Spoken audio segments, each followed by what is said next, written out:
Yo, you guys, this is Blacklist of the Abyss, and you're watching my review for Parasyte, aka Kiseijuu, episode 12. And I kind of have a sore throat right now, so if you might have realized that I'm not talking as loudly as I usually do, and that's why. So I'm also going to try to make this review relatively quicker than a normal review, and by cutting out all the rambling and stuff like that. So I'm just gonna get right into it here. Um, we start off this episode with another one of Kana's dreams. Okay, this episode is all about her for the most part. It did start though by talking about that parasite that's running for mayor, Hirokawa Takeshi. Okay, and he actually ended up winning as well. But Migi predicted that the reason he was running for office was to secure a safe haven and food source for the parasites. Okay, because they know that if they end up eating someone who is relatively well known, whose disappearance would actually cause an uproar, then that would be bad for them. Okay, because people are already looking, the police are already looking into them now, so they can't afford any more screw ups. All right, so they need one of the parasites to be in a position where they have access to information where they can actually learn who is safe to eat, who's safe to actually go after. Okay, but it's at this point that we transition into Kana because Shinichi is recalling how when they learned that a parasite was running for mayor, Kana said that she thought there were like 4 or 5 parasites when in reality there were 8. Okay, so we end up learning here that her ability to sense parasites isn't as good as she actually thought it was. It's not as precise. Okay, so because of this, he ends up making an excuse to go see Kana, alright? And he tells her, same thing he's been telling her for a while, to stop following him, or to stop following her scents. That way she doesn't run into parasites, though he didn't actually say that part, alright? Um, and Migi tells him afterwards, he said this a lot of times too. Excuse me. He said this a lot of times too, but he tells Shinichi to avoid Kana, stop talking to her, and he actually threatens her too, saying, I bet you wouldn't like to see your right hand cutting up another human, would you? So he's threatened Shinichi before. What was it, like episode 1 or 2, where he was saying, I don't need you to. If I wanted to, I could control you by stabbing you and doing everything I can to cause you pain. As long as you're alive, and that's fine. As long as you don't die from it. So if you decide you're going to go talk to the police about this, you're going to have to live the rest of your life without eyes, and all this stuff. So Migi has threatened before, and this is just another instance of that. All right. Um, and after this, we actually end up getting a follow-up to that thing about her senses not being as accurate as she thinks they are. She meets this parasite, this female parasite at night. She thinks it's Shinichi, though she does have some doubts, but she decides to go for it anyway, and it ends up, of course, not being Shinichi. It's a parasite, which for me personally, I thought that was it for her right there. When I saw the look on that parasite's face, I thought that was it. All right. But luckily, the parasite decided not to follow her when she ran away. Though I guess it's not really luck, because the parasites underestimate humans all the time. So that parasite had no reason to really believe that Kana was aware of the threats that she actually posed. She referring to the parasite. So I guess it's not really luck, but still, I'll say it anyway. She was lucky she didn't die right then and there. All right. And the next day, Shinichi ends up deciding to actually tell her about everything he knows about the parasites. He does it while Migi is asleep, though, because obviously Migi wouldn't go for that. And she ends up making the claim, as an excuse to keep trying to see him, she ends up making the claim that she can actually tell him apart from the others, which we did see her have the doubts about that female parasite, but she also showed a lack of impulse control when she decided, this guy's been telling me not to follow this sense because it's dangerous, and I know this isn't him, or at least I have a feeling it's not him. But I'm going to do it anyway, because why not? All right, so she has a little bit of a lack of impulse control there. So everything about her ability right now is everything surrounding this ability is kind of just up in the air. We have Migi saying one thing, we have Kana saying another thing, and then her behavior showing something in the middle, something in between. Her ability is just kind of up in the air. The validity of her ability is just being thrown into question. It's just we just don't know at this point how accurate it really is, right? Usually, it's not really worth trusting, all right? Which ends up being obviously ends up being relevant later on.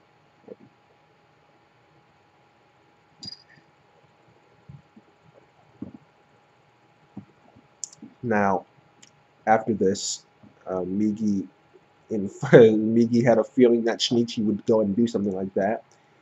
So he decides to tell Shinichi that Kana is actually releasing a parasite signal of her own. Okay, though it is weaker.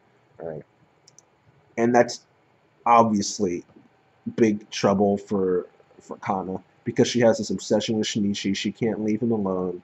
She's going to be focusing on him all the time, and that means she's going to be releasing the signal a lot as well, which means that parasites might come after her. All right, that's just obviously a big problem. All right, and because of that, Shinichi has to disclose. He has to tell Migi about the conversation he had with Kana because now Kana is going to be trying to tell him apart from the others and go after this and focus on him. So this is the entire problem. Okay, and he tries to he tries to tell Migi that it's okay that she knows because she won't betray them.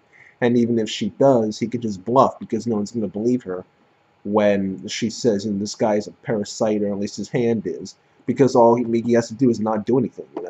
There's no way to prove it because his hair it doesn't move like a parasite's. However, when I heard that, I thought my theory was about to come true. About how Shinichi was going to get too confident in the fact that his hair wasn't like a parasite's and that it wouldn't, wiggle around and stuff, and that he was going to tell someone, go ahead, try it. It's not going to, nothing's going to happen. And then all of a sudden it will move because the parasites, the mini parasitic cells, I guess you could say, for Migi that Migi used in order to heal his heart, had ended up reaching his brain and therefore affecting his hair as well.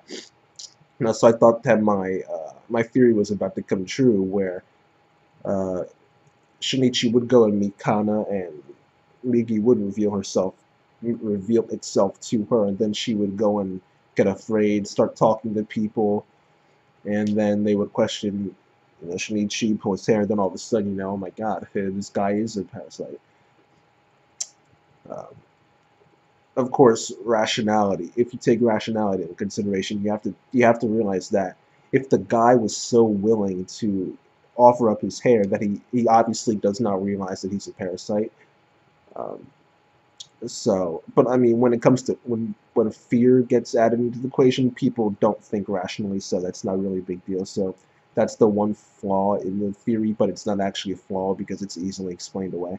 But anyway, I thought that was about to happen, and clearly it doesn't because Kana is no longer a problem. I guess we could say. Shinichi does in fact end up going to meet her, and he has to actually change the location that they meet because of the fact that parasites showed up. And this is when she decides to test her power, slash prove her power to Shinichi that she can in fact pick him out among a crowd of parasites. Okay, and during this scene, they start playing that music, and that music. Let me tell you something about this music. Okay, that music is essentially like the ultimate death flag, okay? Because as soon as that music starts playing, you know something's about to happen, all right? You know something awful is about to happen, something tragic, and as soon as they started playing that music, you knew she was dead. You knew she was dead, all right? You just knew. You knew there was no hope for her anymore. And at that point, all you could really do is just sit there waiting for it to happen and shaking your head the entire time, too. Because a character you like is about to die, and there's literally nothing you can do but sit there and wait for it to happen. And of course, it did end up happening. She ended up finding a parasite instead of Shinichi was snacking too, so it was in perfect state to just go and kill her. All right, because it was obviously unlike the female parasite, there's not it's your cover's blown. Okay, so that dude was obviously going to go after her, and they tried to give you hope. They tried to give us hope too. All right. It looked like she was getting away at first, and then it looked like the parasite was about to get her. But then Shinichi shows up right on time, and they try to give you this hope, like Shinichi's gonna get there right in the nick of time to save her. And then, of course, as soon as he gets there, the blade is already through her chest and she's done. Okay, though she didn't die at that exact moment. It took a few seconds. She got some words out. But and she ended up bleeding out. But it's man, we must be masochists for watching this anime because we know how things are going to turn out, and we watch anyway, and we know it's gonna hurt, and we watch anyway because it's so good, but it's so bad. Like it's painful, but it's good pain. Like we must be masochists for watching this series, seriously. But um, yeah, it was actually probably it was my second favorite scene of the episode because after this, Shinichi ends up switching on that I guess Parasyte mindset where he just told Migi straight up, "You handle the defense," and Migi's like, "Wait, whoa, whoa, whoa, whoa, what are you saying here? You mean you're gonna wait? What?" And Shinichi even surprised Miki. He went in there and he ripped this dude's heart out, threw it on the ground like Andy Samberg, and then slammed this dude through a wall like like a Uranagi slam or something like that. All right, like this dude just completely destroyed this parasite. All right, and those guys who interviewed Shinichi a while back, the police dudes or detectives or whatever their title is, they're not wearing a uniform, so they must be detectives or off-duty cop. Well, whatever. They're probably detectives. All right. Um, these dudes were at the school because they were doing not. I don't think it was a funeral for Kana, more like a kind of like just a memorial service because you would do a funeral at a church, But, I mean, memorial service too. But they were honoring the memory of Kana. How about I put it like that? Like in Yu Yu Hakusho in episode 1 when Yusuke first dies. All right, then everyone went to his house where his mom was, and they do that Japanese thing where they put the person's picture like right up, you know.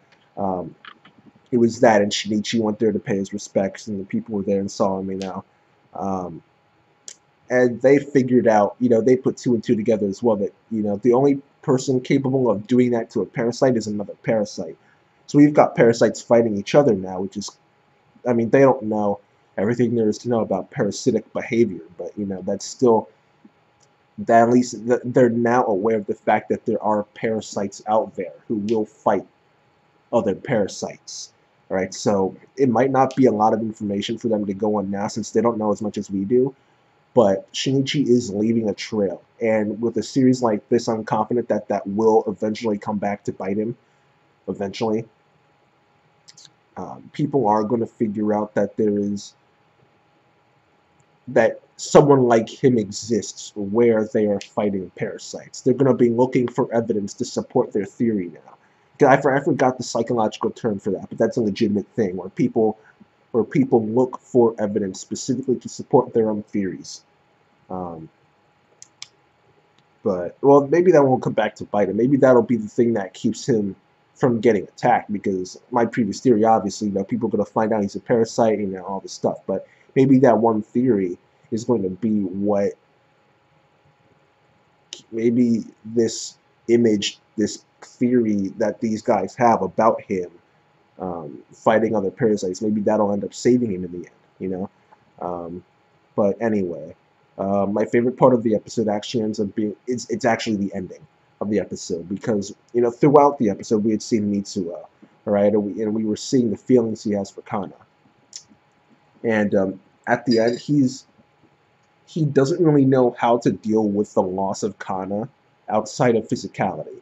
Okay, so he sees Shinichi and he's just in complete denial. Well, not complete denial, but he's in denial. He's just saying, why couldn't you protect her? Like you're stronger than me. Like he didn't actually say this, but that's probably what the thought process that went into it. this dude's stronger than me. He's beaten me. He's done all this stuff. He's jumped over walls and done all this crazy stuff. How and she's always around you. She truly did care about you. So how come? And since you're always with how come you couldn't protect her? Why could And and eventually it gets to Shinichi.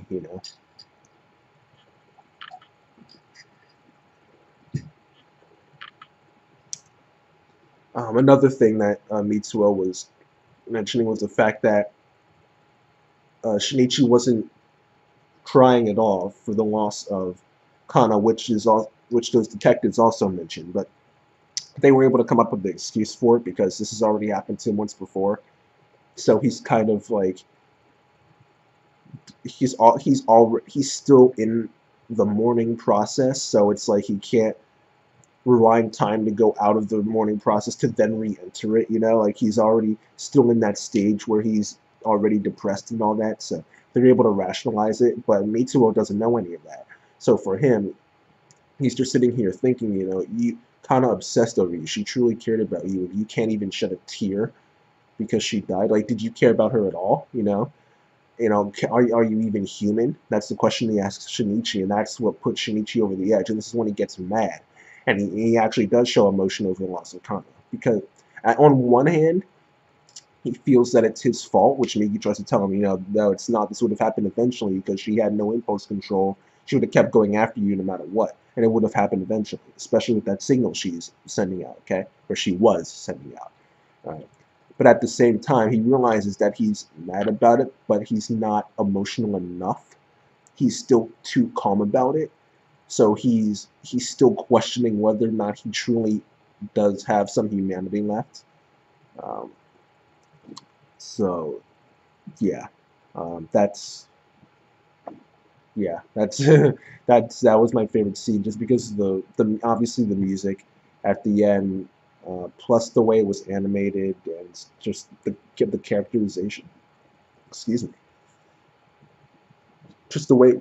Excuse me again. Just the way it was executed and everything. That was actually my favorite scene. As awesome as it was to see Shinichi completely dominate that Parasyte, this was still my favorite scene because it shows that struggle that Shinichi's going through, where he has moments where he's human, but at the same time he has enough moments where he's not acting human, where he can still question his humanity. So we see that struggle, that internal struggle of his. So that's why that was my favorite scene of the episode. As I was first going through the episode, I thought this episode would end up being a cool episode, maybe good. But by the end of the episode, when I saw those two scenes, I thought it was great. So I'll give the episode a 9 out of 10. And that's that, you guys. Rate, comment, subscribe. Have a happy holidays, Merry Christmas, Happy Hanukkah, Kwanzaa, and all that stuff. And I'll see you guys next time.